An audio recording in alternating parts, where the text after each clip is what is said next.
Berapa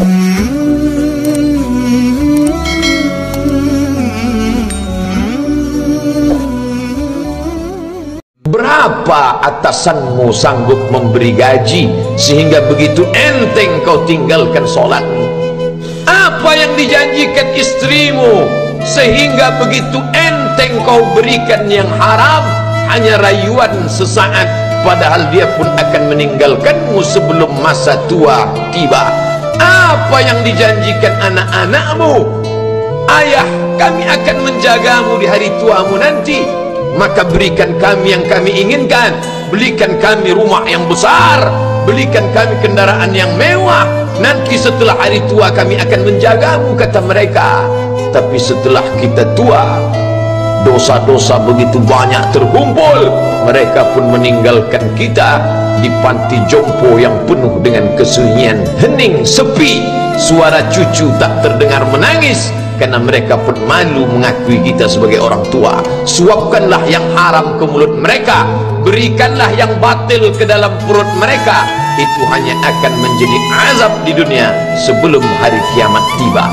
Ishma syi'ta, hiduplah sesuka hatimu. Ishma syi'ta, apa yang mau kau makan, makanlah. Apa yang akan kau bekerjakan, kerjakanlah. Fa innaka mayyit, tapi ingat, kau akan menjadi mayat, kau akan mati. Semua akan diminta pertanggungjawaban di hadapan Allah Subhanahu wa ta'ala.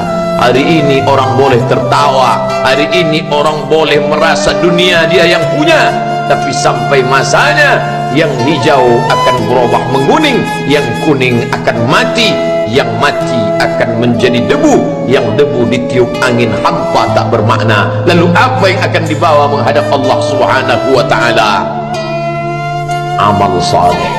Kalau pernahlah mulut itu membaca sepotong dua potong ayat sebelum berangkat bekerja, kalau sempatlah masuk ke kamar mandi mengambil air wudhu, solat sunat duha sebelum berangkat bekerja, kalau sempatlah ketika duduk dalam suasana santai membuka iPad lalu dibuka Quran digital sambil melihat beberapa ayat merenungkan maknanya mengingat mati, kalau sempatlah mulut mengucapkan subhanallah wa bihamdihi subhanallahil azim, kalau sempatlah anak istri dibawa ke masjid iktikaf mendengarkan pengajian, kalau sempatlah beberapa persen dari pendapatan itu dilimpahkan ke rumah anak yatim panti jompo masjid, kalau sempatlah beberapa meter tanah dibeli untuk pembebasan mendirikan rumah Allah, kalau sempat memberikan beberapa karpet untuk rumah yang selalu ditinggalkan, kalau sempatlah membelikan beberapa kilo beras untuk yatim piatu dan panti jompo,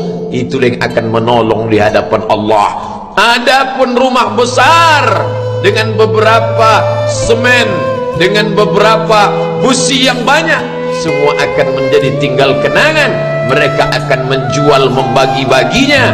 Tanah yang dulu harganya semeter 100.000 sekarang sudah menjadi 5 juta. Mereka akan bagi-bagi itu semua kepada ahli waris. Lalu kita hanya membawa 3 helai kain tipis yang tidak berjahit, dan itu semua menjadi milik orang.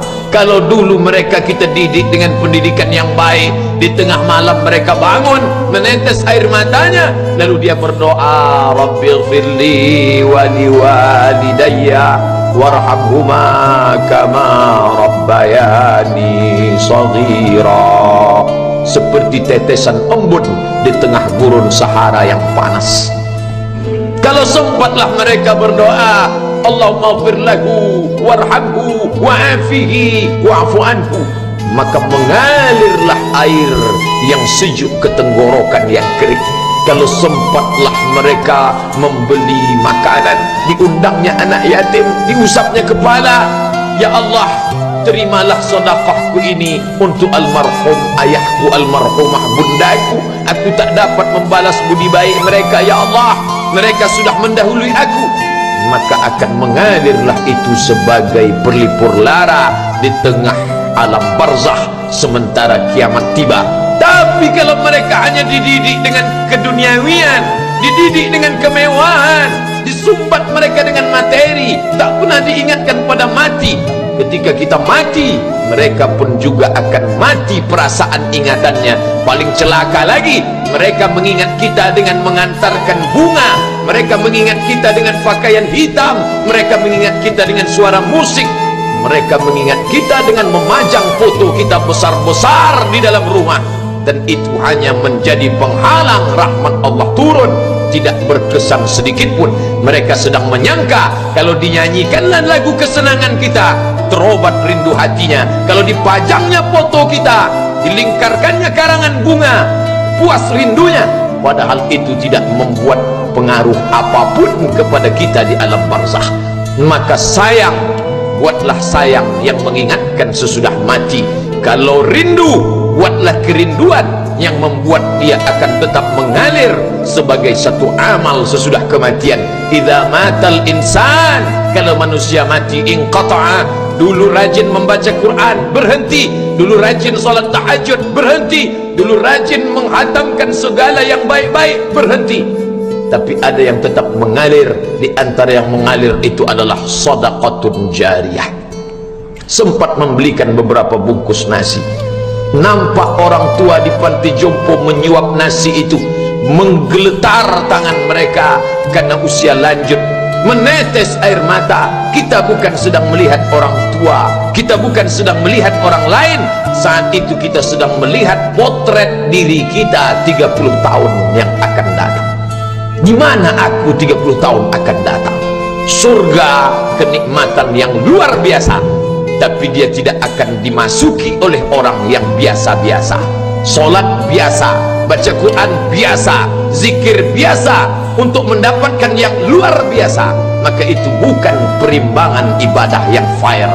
Hanya dengan solat wajib biasa, hanya dengan baca Quran biasa, hanya dengan zikir biasa, hanya dengan sedekah biasa, berharap akan masuk ke dalam surga yang luar biasa.